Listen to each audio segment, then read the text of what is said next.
right, everybody, this is Dawn Long, the actress in the new movie coming out September 9th, Lifemark. Um, Dawn, tell us just a little bit about you and just a short little bio.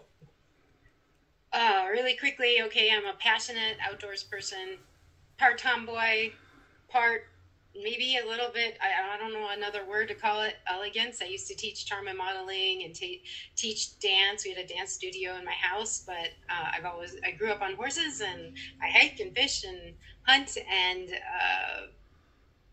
passionate physically, spiritually, emotionally. Sometimes you might say I'm a little over the top, but I have a lot of fun. That's cool. What And got I you started interested watching in acting? what got me I'm sorry. interested. No, yes, that's a good question. So I have always been performing. I said that I did the act or the dance and things like that. But someone invited me to a set of Everything That Rises with Dennis Quaid.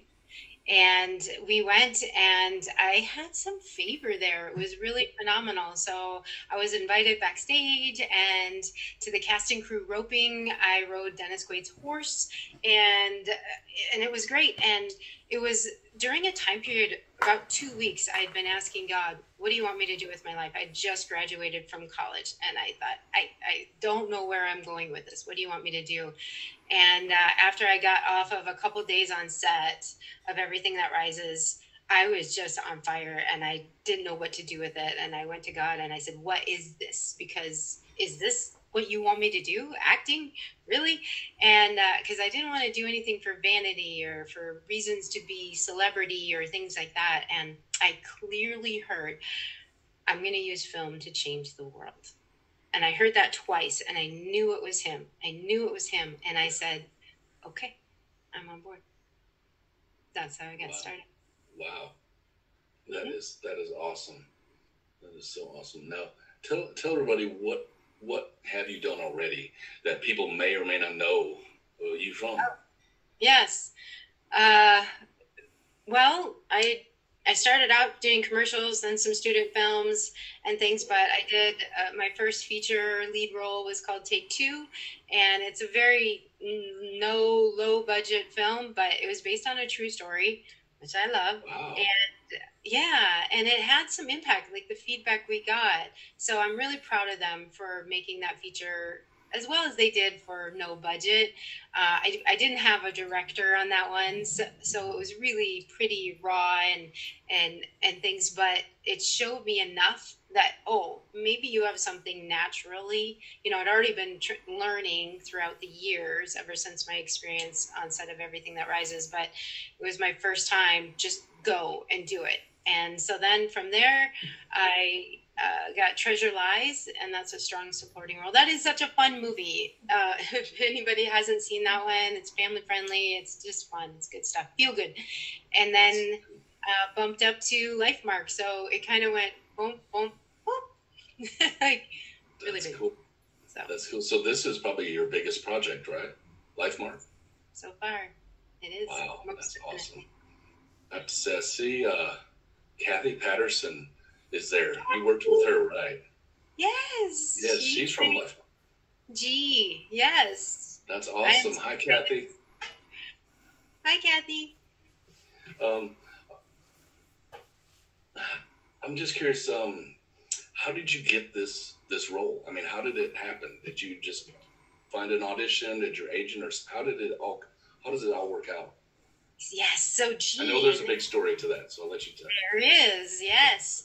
So Jean, she was at a social event with the Kendrick brothers, having to do with film, and she was at their table for the first time and introduced to them, and they started talking about this film that they wanted to do, but specifically for a certain actress that was a certain person type that they were looking for. They were looking for a real outdoor person, and Melissa's not frilly and she's physically aggressive, things like that.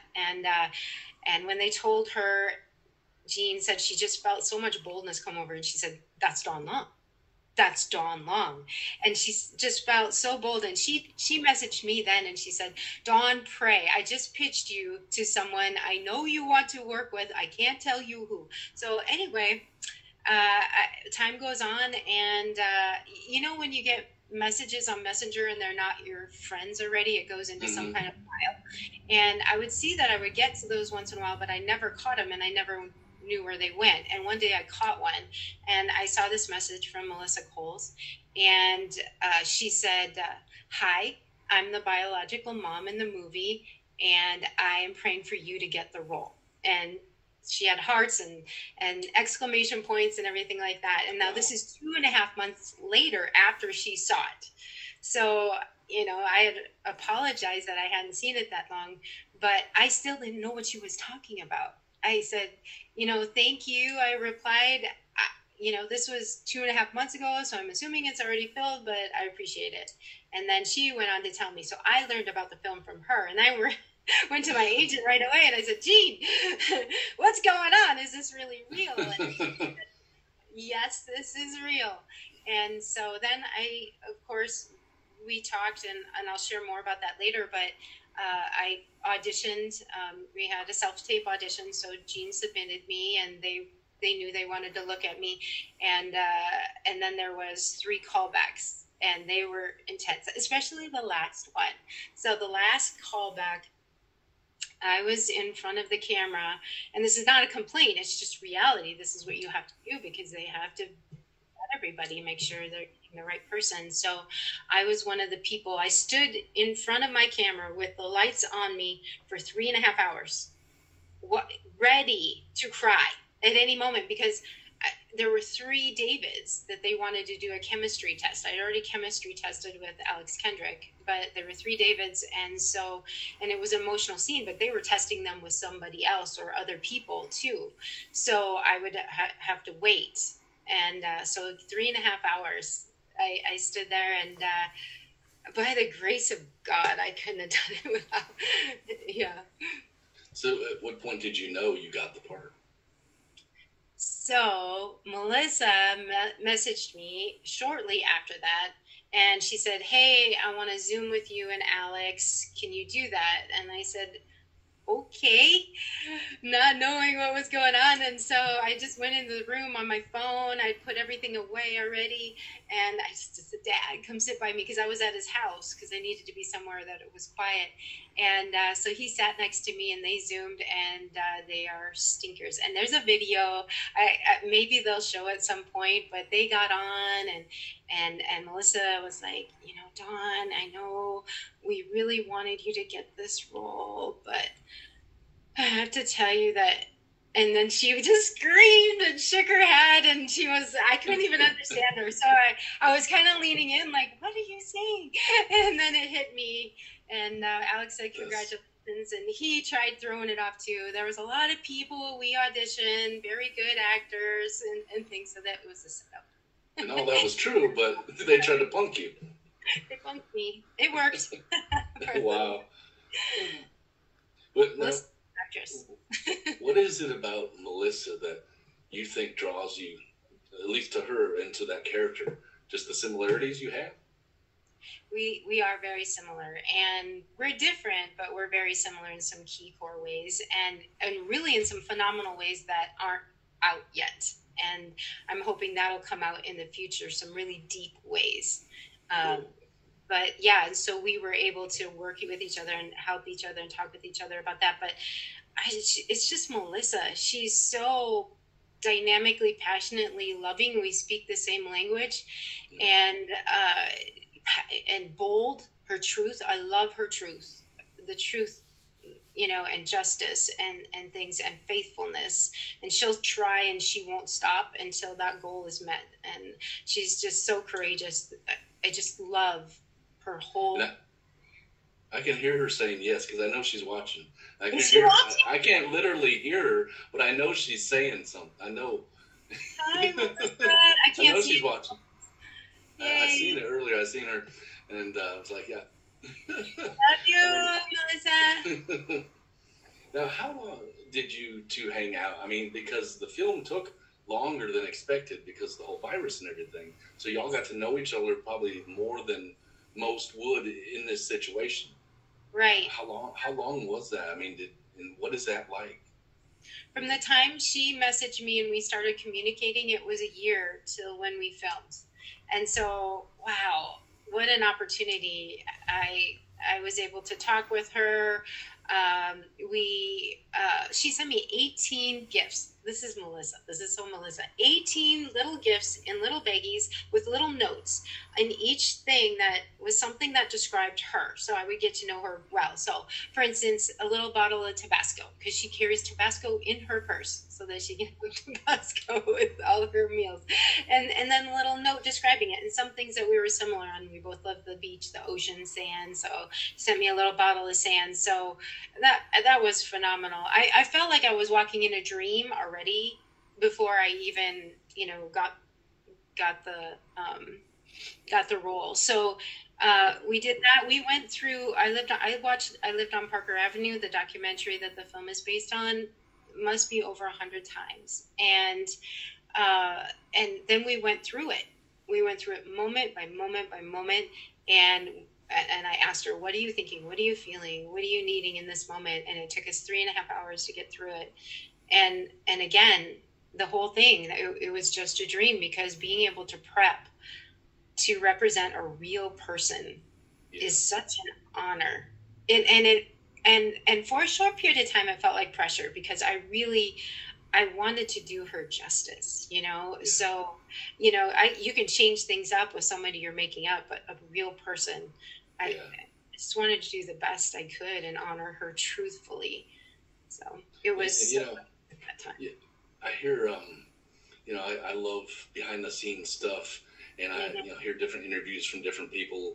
I just watch this stuff, and that's not always the case with some actors and doing real life things, and because sometimes the real life person is like, oh, that's nothing like me, And Melissa's blunt to the truth. She thinks you did an excellent, remarkable job, as you already know. She shared that with you, and she's like, you nailed it. And I think that holds true to almost everyone within this film. Yes, by the grace of God, because not everybody had that much time. Raphael did, right.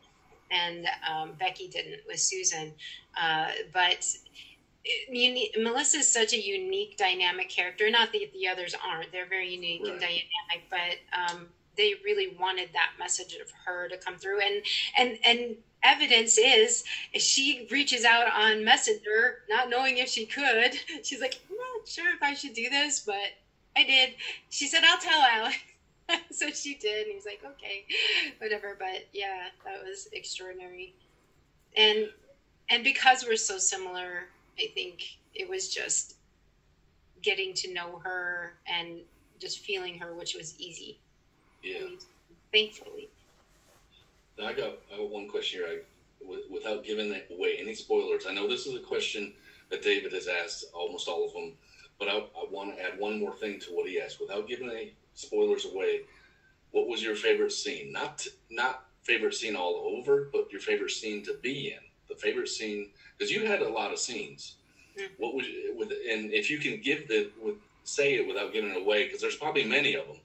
Which one was you're like, I love doing this. I do this scene over and over, if you can.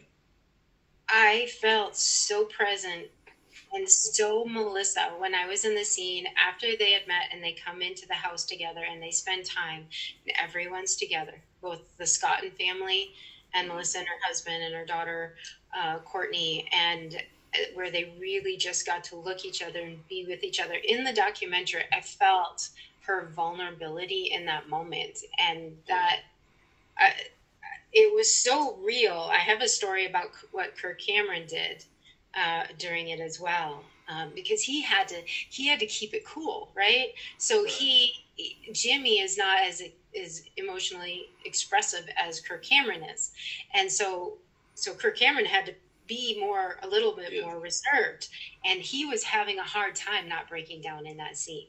Wow. So I asked her if I could share this, and he said, share away with emojis and everything. It's so Kirk. But there was a point, we did the first take, and it was on me in a close-up, because they decided, that's better to do the close-ups first when you're most emotional, instead of, working from outside in. We're doing inside closer and then outside. So we did that, and it was so, like, you could feel it in the room. You could just feel the presence of that moment, and the realness and the rawness and the love and the vulnerability. And when they said cut, Kirk Cameron went down on his knees, and he's at Raphael and my knees, and he puts his hands on our knees, and he just started thanking God and praising God. Wow. And I'm looking at him, and I was stunned. Like, is this happening? And look at this man, how humble he is. And I had to take it in for a second, and then realize, I should probably join him. So I was like, oh yes, thank you, Lord. But I couldn't stop watching him. And that's what it felt like in that moment. It was so real for us. In fact, that leads up to my next question, because this is Kirk Cameron. Almost everybody knows his name, except maybe my son and some people in my son's age group, but that's okay. But everybody, I mean, he's a household name. And what was it like? And you sort of answered this question with that, what it's like to be in a scene with him, and just realizing he's just a guy. He's just a regular guy. He's not Mike Seaver. He's a regular guy, And Mike Seaver is a character he did awesome with. I grew up watching, Growing Pains, and as a lot of people did. But he's just a regular nice guy. I mean, and what it's like, part of your brain's got to think, okay, calm it down. It's just a guy. It's just Kurt. But part of your brain's thinking, this is Kurt. You know what I mean? Yeah. Well, I thankfully don't have an issue with that. I just see people as people. I really do. Right. But I respect who they are. I get excited about who they are and what they have accomplished and things like that. Yeah. But this is a really neat behind the scenes story as well, because he's so heartfelt and kind and genuine and inviting. So this is what happened when I got on set the first time. I just went on set. I wasn't on that day, but I just wanted to go meet people. And I got there, and the set is built in a building, and they have lights around the outside, so to make it look like there's day within the house or building that they're in the set. And so I came in, and it was a little awkward because I didn't know anybody yet, and someone told me where to go. I put my bag down. I was under like a light, and I saw this guy over by the set, just outside the set, and it kind of looked like Kirk Cameron, but I wasn't sure. And he kept staring like in my direction, and I wanted to go, who is he looking at?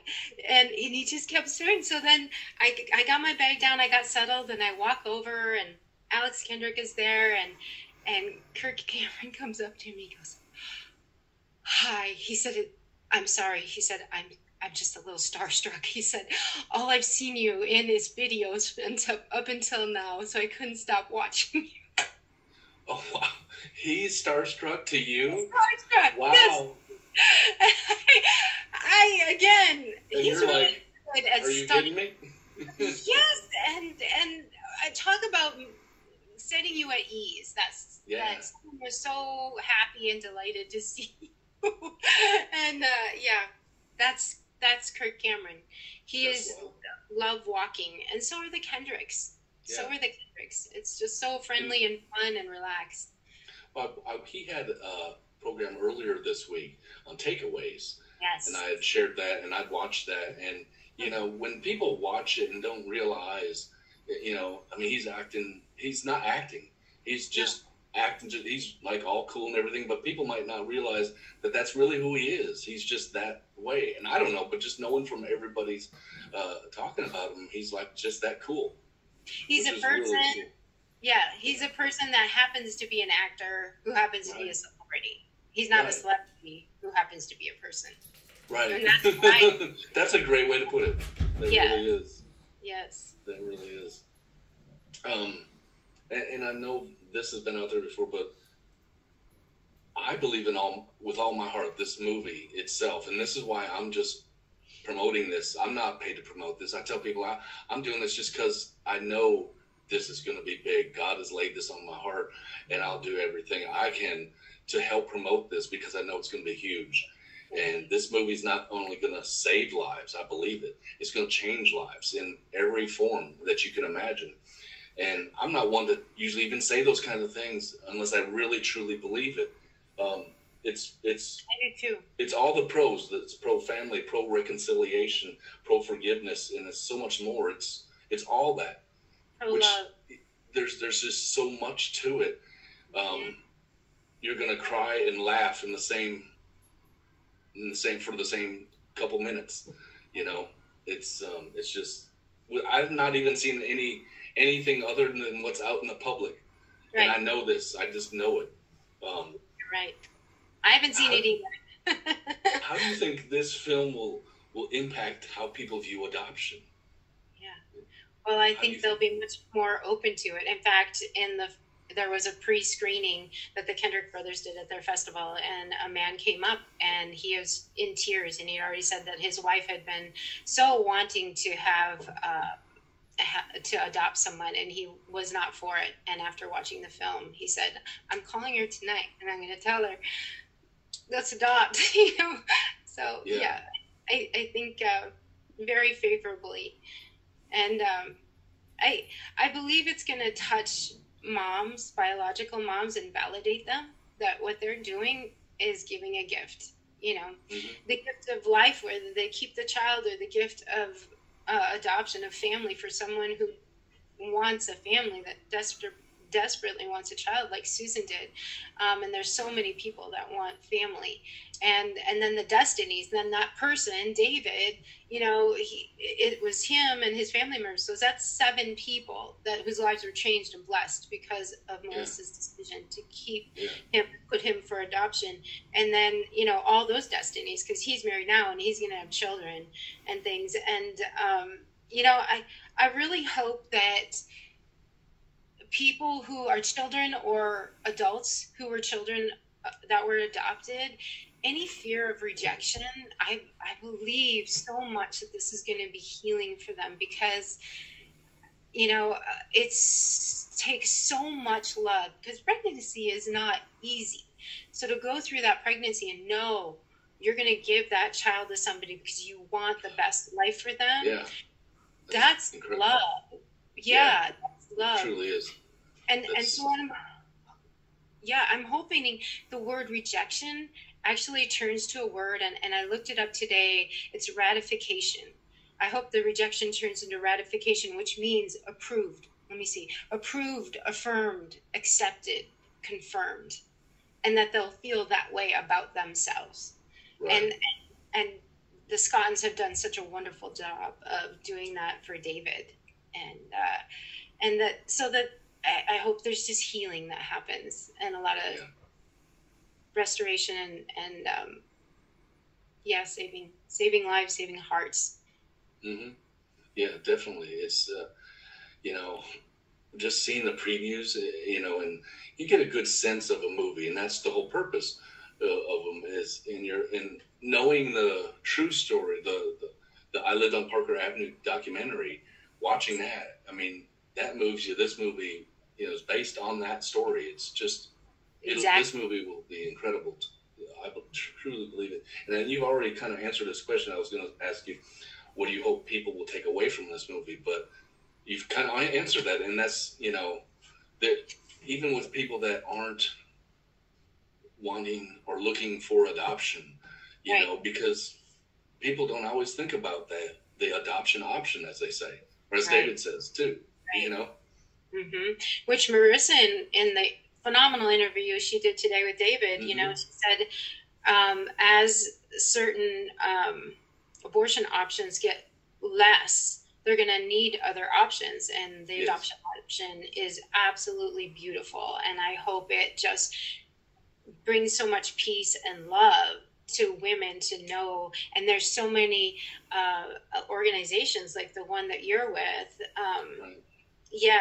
that will support a mom. So I'm hoping the film brings hope hope and inspiration and a stronger conviction for life, because it seems like there's so many things happening today where life is not valued, all the crimes that are happening and things like that. And that starts from not valuing life. And once we do that again, other things will fall in place. Absolutely. I live in Tennessee, right outside of Nashville, and today was the day that Tennessee, the trigger law took effect and abortion's banned. And it's an incredible day in and of itself. And there's other states that this is how it's rolling out. And it's like you said, there's, what is the line, for such a time as this? Mm-hmm. And this movie is coming out at such a time as this. It's, and just God a couple weeks away. Yeah. God says in the scripture, choose life that you may live and your descendants may live. It's so very important. And it has, I think, a lot to do with the troubles we've been seeing. So, and this film is done in such a lighthearted way. I don't believe that anybody's going to feel condemned, or in a worse place for walking out of this film. I think just about everybody should be able to put themselves in one of the characters in here, because adoption and this unexpected pregnancies and things touches so many people's lives. So they'll be able to see themselves, I believe, in at least one of the characters, if not more, in this, and be able to relate to this film in just a human way. Oh yeah, absolutely. I was in shock. I don't remember when it was, a few weeks back. I remember I put a post out there, just real simple question, and it just blew up. At least for me, it blew up. Has adoption touched your life? And I couldn't even keep up with the comments. There were just hundreds of comments and hundreds of likes. I'm like, just out of my, little Facebook world, how many people that it's touched in one way or another, good, bad, and indifferent, it has touched. I mean, I was blown away. I'm like, wow, that's, and it encouraged me to push more for this movie. So absolutely, go Jeff, go. it has. It's gonna be very personal for people. Oh yeah, and a fun ride. Now, a couple more questions. Do you have any projects in the works now, or any projects that you can talk about? Even maybe you can't, but just a yes or no, or maybe you have something you can talk about, or you're hoping and praying we can pray with you, or something. Thank you. What can you tell us? Well, I've been reading some scripts, and that's been really fun. There's some films I'm really excited about. I don't have permission to share them here. That's fine. I didn't think so, but you're doing something, obviously. Yeah, and then I have a short film that I wrote and am helping to produce, and I hope to film that this coming month.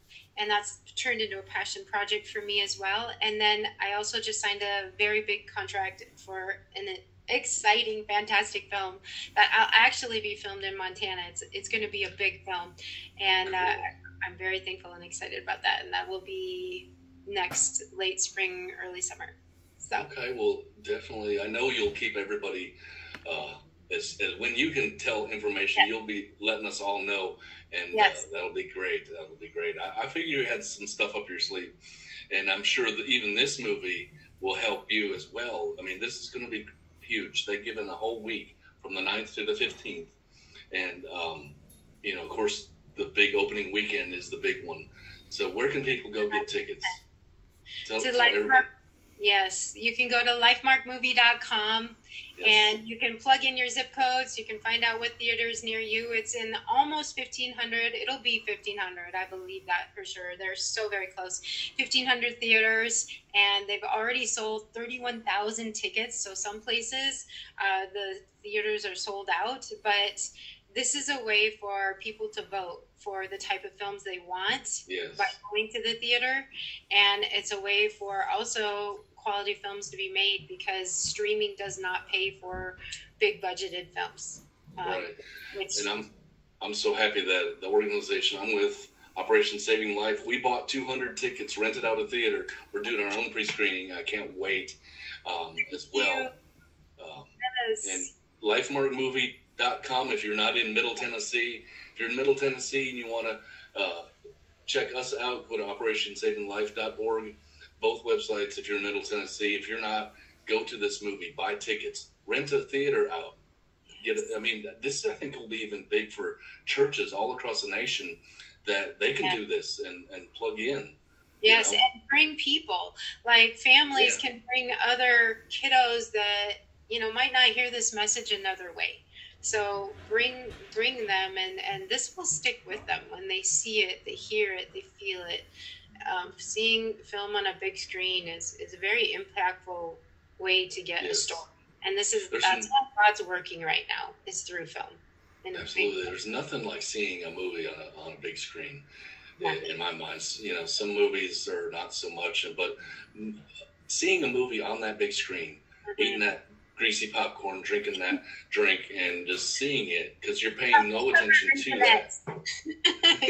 The what? I talked over you. Chocolate covered Raisinets. Oh, okay. That's your go-to. And popcorn, yes. Yes. I agree. I have one last question I forgot to ask you that was on. Had you ever done skydiving before? And what was that like? No. Okay, so I am totally... Okay, I don't want to claim that. I have been totally afraid of heights. So Alex Kendrick asked me when we were first talking in audition, or when they offered me the role, he said, "How do you feel about skydiving? And are you for real?"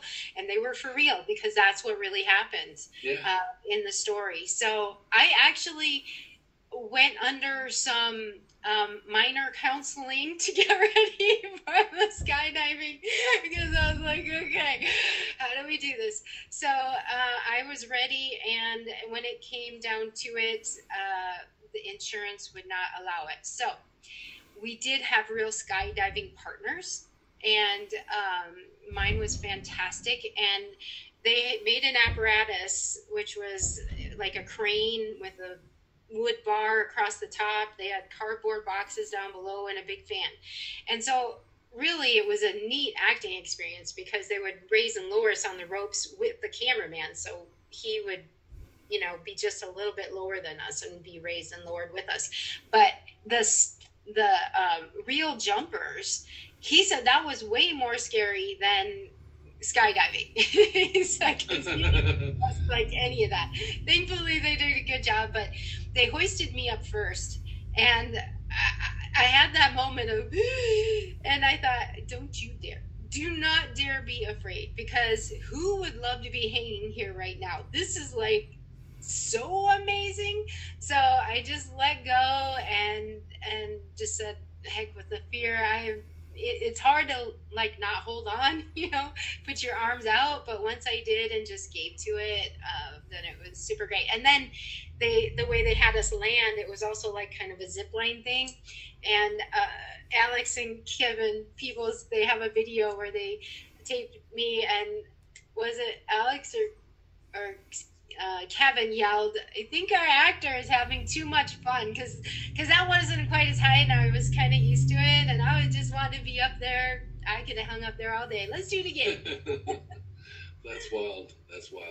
Well, once again, we're about to leave. That's all my questions. You did. I can't wait to see this movie. In fact, I'll be seeing it twice that week that it's shown. Once for our fundraiser and once on Saturday night with my family. And it's I just can't wait. I don't think I've ever been this excited about any movie, honestly. And it's not because I know Melissa and I know the documentary and all this stuff, but just knowing everything involved and knowing what this movie will mean, I think it's going to be great. So thank you, Dawn. Again, I appreciate so much you coming on and being on my Facebook world for a moment this night. It is a complete honor having you here, and I wish you all the luck in the world. Thank you. You don't need luck, though. I don't. No, God, you got God on your side, and that's what you got. He does. I'm very humble about everything he's done, and seriously, he gets all the glory, because I wouldn't have been able to do this without him and the people he sent to support me through this. So I'm very, very thankful and grateful, and I'm very thankful to be here with you. You've been a fantastic supporter, and you know, you can credit lives being saved through this film to you as well, and everybody who brings people to the film. Yeah. Well, thank you. I just can't wait. I mean, it's going to be, I mean, even surreal for all the people involved watching it on the big screen. You know, yeah, I totally believe that. And I just want to thank all the viewers. I know we've had a constant 20 plus viewers checking us out. And, you know, if there's any questions that are in the list, either one of us can answer them if you feel we'll go through and stuff. But yes. Yeah, thanks again, Dawn, for everything. I appreciate it, and I'll see you on the big screen soon. Thank you. God bless you. Thank you, everyone. Bye.